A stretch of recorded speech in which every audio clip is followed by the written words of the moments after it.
सदर ट्रंप ने खुद ही अचानक आपने हुर्मस का कंट्रोल संभालने और फिर 20% फीस लगाने का जो फैसला किया। अब इस फीस को खलीजी ममालिक की अमेरिका में अपनी सरमायाकारी में बदल दिया। तो क्या ट्रंप किसी के ज़ेरे असर हैं जो इस तरह दबाव में आकर फैसले लेते हैं और फिर अब्रप्टली जैसे कुछ किया और फिर चेंज हो गया? जी डेफिनेटली, इसमें कोई शक नहीं है। दोनों फ्रीक जो हैं वहाँ के ऊपर हार्ड लाइनर जो हैं वो अपना इन्फ्लुएंस इस्तेमाल कर रहे हैं। आप नायक हुर्मस के अंदर देख लें तो आईआरजीसी का जो पोस्चर है वो बड़ा अग्रेसिव नजर आता है। एक ऐसे वक्त में जब ओमान के अंदर अब्बास अरागची बात कर रहे हैं फार्मूलेट करने के हवाले से, 2 टैंकर्स को निशाना बनाया जाता है जिसमें इंडियन की हलाकत की खबरें भी हैं।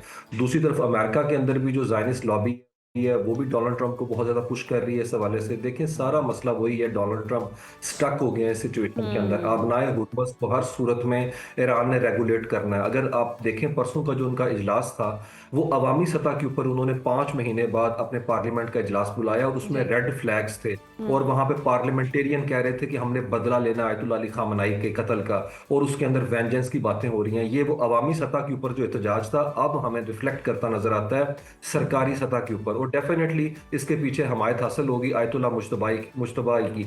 तो मेरे ख्याल में सिचुएशन बड़ी प्रिकेरियस हो चुकी हुई है इस रीजन के अंदर। डोनाल्ड ट्रंप के पास जो है ज्यादा कार्ड जो है वो खेलने से मुतल्लिक रह नहीं उस तरीके से गई है। और अब नायब हुर्मस में नया रास्ता निकालने की जो उनकी कोशिश थी कि मैं शुमाली साइड से एक रास्ता निकाल दूंगा ओमान की तरफ से, ईरान ने उसे नहीं चलने देना। ईरान कहते हैं टूल बूथ यहाँ पे बनेगा, यहाँ पे चेकिंग होगी, क्रॉसिंग पॉइंट यहाँ पे होगा, आईआरजीसी इंस्पेक्शन करेगी, उसके बाद यहाँ से रूट निकल सकता है। तो मेरे ख्याल में डोनाल्ड ट्रंप जो है वो दोबारा से, जिस तरह आपने बताया कि $1,000 ट्रिलियन तो पहले ही तकरीबन वो इस अमेरिका के अंदर अपना पोर करने के हवाले से पिछले साल के विजिट कर चुके हैं इस रीजन के अंदर। $40 करोड़ का कतर का त्यारा उनके पास है और वो क्या चाहते हैं। और देखें, खलीजी रियासतें सबसे ज्यादा अब कह लें इस वक्त जो है हमें नजर आती हैं लूजिंग एंड के ऊपर है कि वो इधर वे अगर ये 20% लगाते भी टैक्स तो वो उन्होंने पे करना था क्योंकि उन्हीं से जहाज यहाँ से गुजर के जाते हैं।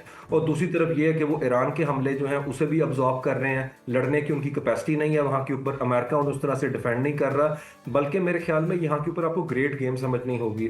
अमेरिका मल्टी लेड स्ट्रेटजी और हाइब्रिड मॉडल के साथ ईरान को स्क्वीज करने की तरफ जा रहा है। यूरोप का समिट देख लें, वो बुलाया गया था सिर्फ इसलिए रशिया का क्या करना है। वहां पे भी डोनाल्ड ट्रंप ने सारा नैरेटिव जो है एंटी ईरान पेंट करते हुए उनकी एनर्जी की सिक्योरिटी को जोड़ दिया अपने अमेरिका के जो मुखालिफ एजेंडा है ईरान से मुतालिक, और वो उन्हें कह रहे हैं कि इस जंग को हमें आलमी जंग में बदल देना चाहिए।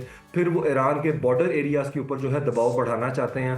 अभी आपने देखा होगा कि यमन के और सऊदी अरेबिया की जो लड़ाई हौथीज ने जो अटैक किया उसके बाद वो एक नई सूरत हाल इख्तियार कर गई है, जिसके बाद खतरा यही है रेड सी के अंदर जो नेविगेशन हो रही है मैरीटाइम की वो रुक सकती है। इंटरनेशनल जो ट्रेड हो रही है बाबुल मंदब से उसको चोक दोबारा से किया जा सकता है। और फिर वो चाहते हैं ईरान के अंदर जो है शोरश बर्पा हुआ है। देखें, वो बाकायदा तौर पर उनकी ताकत, उनके वसाइल और उनकी डिसीजन मेकिंग के मैकेनिज्म को अंडर स्ट्रेस लेके आना चाहते हैं, थकाना चाहते हैं। इसे कहते हैं वॉर ऑफ अट्रिशन, जिसमें आप दुश्मन के असाब जो है उसे मुकम्मल तौर पर शल करने के लिए मल्टीपल फ्रंट जो है साइमल्टेनियसली ओपन कर देते हैं। बिल्कुल उस्मान साहब, हम यही सूरत हाल जो है इस वक्त देख भी रहे हैं। ये भी बताइएगा कि ट्रंप ये दावा कर रहे हैं कि 90% इम्कान है कि नए रहबर आला मुश्तबा खामनाई जिंदा नहीं है। उसके साथ साथ साबिक सदर अहमदी निजाद के हवाले से भी बड़ा प्रोपेगेंडा चल रहा है कि उन्हें इसराइल ईरान में अगले सेटअप के लिए तैयार कर रहा है। कहीं कोई उनकी वीडियोस का भी तस्करा हो रहा है। इस पर क्या कमेंट करेंगे? कि मेरे ख्याल में आपको समझना चाहिए जो अभी हम बात कर रहे हैं उसी कॉन्टेक्स्ट के अंदर है कि वो चाहते हैं ईरान के अंदर दोबारा से शोरश बर्पा हुआ। जो अहमदी निजाद है वो तो हमले में हलाक हो चुके हैं, उनके घर वालों ने उनकी हलाकत की तस्दीक की हुई है। मुझे लगता है अब एआई का इस्तेमाल दूसरी तरह से होगा। एक तो उन्होंने एंथ्रोपिक इस्तेमाल करके वहां पे हमले किए, अब आर्टिफिशियल इंटेलिजेंस के थ्रू डीप फेक तस्वीरें वीडियोस बना के वो प्रोपोगेट करेंगे और इस टूल को इस्तेमाल करेंगे अब वहां के ऊपर शोरश बर्पा करने के हवाले से।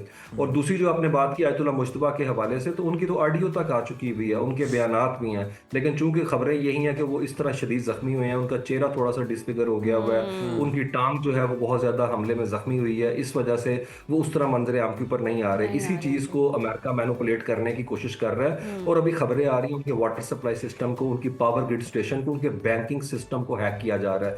वो चाह रहे हैं वहां पे पब्लिक सर्विसेज को इस हद तक चोक किया जाए कि लोग सड़कों पे आने पे मजबूर हो जाएं।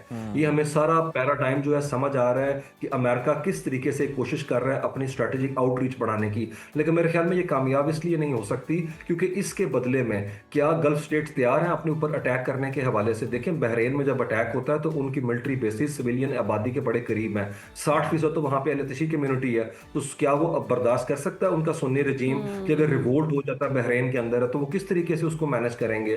क्या यूएई अभी अफोर्ड कर सकता है? सऊदी अरेबिया का सिनेरियो हमारे सामने है, अगर सऊदी अरेबिया को वो वहां से हिट करने में कामयाब हैं तो मेरे ख्याल में सिचुएशन तो बड़ी वोलेटाइल हो चुकी है। और डोनाल्ड ट्रंप जो है वो कितनी देर खींचेंगे? 3 नवंबर को उनका इलेक्शन है, जुमेरात को वो अपनी कौम से खिताब करने जा रहे हैं, अप्रैल में उन्होंने ईरान के हवाले से बात की थी, अब वो क्या नया शोशा छोड़ेंगे? मेरे ख्याल में जमीनी हकाइक जो है वो डोनाल्ड ट्रंप को उतना फेवर नहीं करते जितना वो ईरान को फेवर करते हैं। देखें, ईरान अभी भी अपना हुर्मुज़ को बंद करने के काबिल है। 20% दुनिया के अंदर तेल की सप्लाई दोबारा से डिसरप्ट हो गई है, $85 से ऊपर तो ब्रेंट क्रूड जा चुका हुआ है, तो पिछले हफ्ते $74 पे था। ईरान बार बार ये बता रहा है आपकी सिक्योरिटी मेरी सिक्योरिटी के साथ जुड़ी हुई है, अगर आप हमें हर्ट करेंगे तो हम आपको बिल्कुल उस्मान साहब, आप बिल्कुल बजा फरमा रहे हैं कि ईरान जो है इधर हम देख भी रहे हैं कि एक मजबूत कंडीशन में है, लेकिन अमेरिका के ऊपर जितना प्रेशर है, पहले भी बहुत प्रेशर बिल्ड हुआ तो जाकर कहीं ना कहीं मुज़ाकरात की बात शुरू की डोनाल्ड ट्रंप ने, और जिस तरह से अब मुश्किलात आगे आ रही हैं डोनाल्ड ट्रंप के लिए, मिड टर्म इलेक्शन भी हैं, फिर अपनी आवाम को भी उन्होंने खुश करना है और मईशतों के हवाले से भी वो बहुत फिक्रमंद रहते हैं, बिजनेसमैन भी हैं, तो फिर उनके लिए अब ये क्या स्ट्रेटजी, फिर ये करना क्या चाह रहे हैं और कोई परफेक्ट एस्केप उनको मिल पाएगा इस सारी सूरत हाल में? इनके पास एक ही रास्ता है, जो रास्ता जो है पाकिस्तान ने इन्हें बताया था, सुझाया था और जिसके लिए मसालियत करा रहे हैं, वो यही है मुज़ाकरात का दूसरा दौर, और उस दौर के अंदर उनको एंटर हो जाना चाहिए। देखिए, अमेरिका के अंदर जो ज़ायनिस्ट लॉबी है वो इसका इंप्रेशन ये दे रही है कि अमेरिका मुज़ाकरात की टेबल पे इसलिए बैठा है क्योंकि हम हार गए हैं, और इसमें तो कोई शक नहीं, अमेरिका का प्रेस्टीज मुकम्मल तौर के ऊपर हर्ट हो गया हुआ है, हिट हो चुका हुआ है। रीजनल लेवल पे इजराइल वो चीज़ नहीं हासिल कर सका, हिजबुल्ला अपनी जगह के ऊपर इंटैक्ट है, हूथीज़ जो है हिट करने के अंदर अभी भी अपनी सलाहियत जो है उससे बैक ऑफ उन्होंने नहीं किया। ये सारा पैराडाइम बताता है खित्ते की रियलिटी चेंज हो चुकी हुई है, America got to live with it. तमाम अरब रियासतें इस चीज को समझती हैं कि ईरान यहाँ के ऊपर एक बड़ी हकीकत है, उसके साथ नॉन एग्रेशन पैक्ट साइन होना चाहिए। कतर तो तैयार है $6 बिलियन वापस करने के लिए जो बैंकों के अंदर है। इसी तरीके से जो यूएई है वो भी इस चीज को समझ चुका हुआ है कि ना हम लड़ सकते हैं ना अमेरिका हमें बचा सकता है, और इसराइल को भी पता है कि वो इतना नहीं है कि सेंट कॉम की जो सपोर्ट के बगैर वो खुद को मैनेज कर सके। लेकिन ईरानियन के पास टाइम है, देखें, टाइम इज वेपन, वो इस्तेमाल करके 27 अक्टूबर के इंतखाबात को इन्फ्लुएंस करना चाहते हैं इसराइल के अंदर। वो चाहते हैं कि पूरा रजीम जो है गिर जाए इसका नेतन्याहू का, और दूसरी तरफ वो 3 नवंबर तक भी चाहते हैं सिचुएशन को लेके जाना चाहेंगे। याद रखें, कोई फरीक मुकम्मल जंग नहीं चाहता, लेकिन वो दबाव की कैफियत को अपनी जगह पे बरकरार रखना चाहते हैं। अभी तो एमओयू की पहली क्लास ही पूरी नहीं हुई, वो क्या कहती थी, ब्लॉकेड हटा दें 30 दिन के अंदर, दोनों साइड है। तो असल प्रॉब्लम ये है दोनों फरीक अपनी अपनी तशरीह कर रहे हैं हर क्लॉज की, और फिर उनकी डोमेस्टिक ऑडियंस है जिनको उन्होंने मैसेज देना है। मेरे ख्याल में ईरान खित्ते और हमारी दुनिया के अंदर जिस तरीके से अपना असर रसूख साबित करने में कामयाब रहा है, वो अपनी डोमेस्टिक ऑडियंस को किसी सूरत के अंदर शेक नहीं होने देंगे। और याद रखें, 104 कंट्रीज के जो डेलीगेशन थे उन्होंने विजिट किया था आयतुल्लाह अली खामनाई के जनाजे की तकरीबात के हवाले से, और पाकिस्तान का सबसे बड़ा डेलीगेशन था। इवन पाकिस्तान जैसा कंट्री जो है वो ईरान की जो हकीकत है उसे अच्छी तरह समझता है, और उसे पता है कि ये खित्ते में एक बड़ी रियलिटी है, और हम उसके साथ ताल्लुकात उसवार इसलिए करना चाहते हैं। हमें ट्रेड का आउटलेट चाहिए, हमें एनर्जी कॉरिडोर्स चाहिए, हम आईपीआई की डील जो है उसको चाहते हैं, और हम अफोर्ड नहीं कर सकते बलूचिस्तान का बॉर्डर जो है वो पोरस और वहां के ऊपर इस तरह की सिचुएशन हो कि हमारा ये पहला इलाका जहां इंडियन इंसर्जेंट्स हैं और ये ग्रुप्स वगैरह हैं वो वहां के ऊपर अपना आगे की तरफ बढ़े या मुल्क के सलामती के लिए खतरा हो। और इसी तरीके से सऊदी अरेबिया, मुझे लगता है सऊदी अरेबिया ईरान एक पेज के ऊपर है, क्योंकि ये अटैक जो है वो हूथीज़ ने इसलिए किया था क्योंकि उनके जहाज को निशाना बनाया गया था जिसमें 200 लोग थे जो डेलीगेशन यहाँ पे आयतुल्लाह की जनाजे में शिरकत करने के लिए आया था। तो इसलिए ये अपना शेप कर देना कि सऊदी अरेबिया ईरान आमने सामने आ गए हैं सेक्टेरियन लाइंस पे, ऐसा बिल्कुल भी नहीं है। सऊदी अरेबिया के डिप्टी फॉरेन मिनिस्टर ने आयतुल्लाह के जनाजे में शिरकत की थी।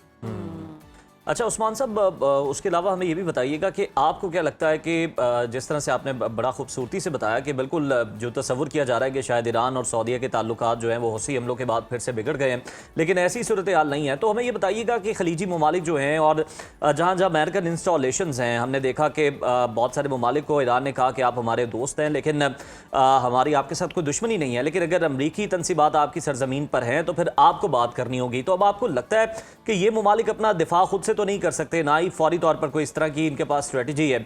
तो क्या ये अमेरिका से इस हवाले से बातचीत कर रहे हैं कि जनाब हमें तो इस जंग में कम से कम आप इस आग में मत झोंके, हमें तो साइड पे रहने दें और अपनी जो तनसीबात हैं आप हमारी सरजमीन कम से कम इस्तेमाल ना करें? मेरे ख्याल में वो अमेरिका से ज़्यादा दीगर मुल्कों से इस वक्त जो है वो गुफ्तगू के अंदर है, उनसे राब्ते के अंदर है, जिसकी एग्जांपल्स ये है कि फ्रांस जो है उसने अपना एयर डिफेंस सिस्टम जो है वो यूएई से बात की है कि वो डिप्लॉय करेंगे। इंडिया जो है वो इस हवाले से कन्वर्सेशन कर रहा है यूएई से।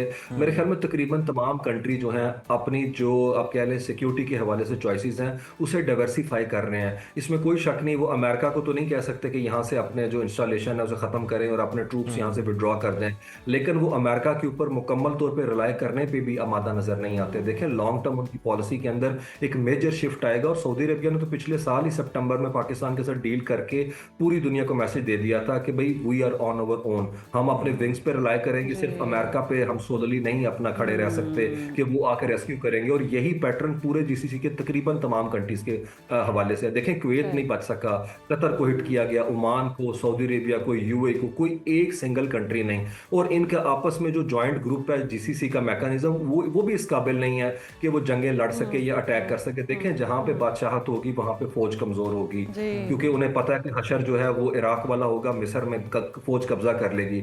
लेकिन अब उन्हें इस चीज की तरफ देखना होगा, हाई राइज बड़ी बड़ी बिल्डिंग्स उन्हें नहीं बचा सकती। सबसे पहले लॉ ऑर्डर की और सिक्योरिटी जो है उसको मेक श्योर करना पड़ता है। एक पूरी नेशन स्टेट खड़ी होती है टेरिटोरियल बाउंड्री की इंटेग्रिटी के ऊपर, वो अनफॉर्चुनेटली वहां पे नजर नहीं आती। लेकिन इस सारे एपिसोड के बाद मुझे लगता है वहां पे सेंस प्रिवेल करेगी कि हमें इस साइड के ऊपर भी ज्यादा सोचना और काम करना चाहिए। सही, बिल्कुल इस बारे में भी सोचेंगे और फिर इस बारे में काम भी शायद करें। बहुत शुक्रिया उस्मान शाहिद आपके वक्त का।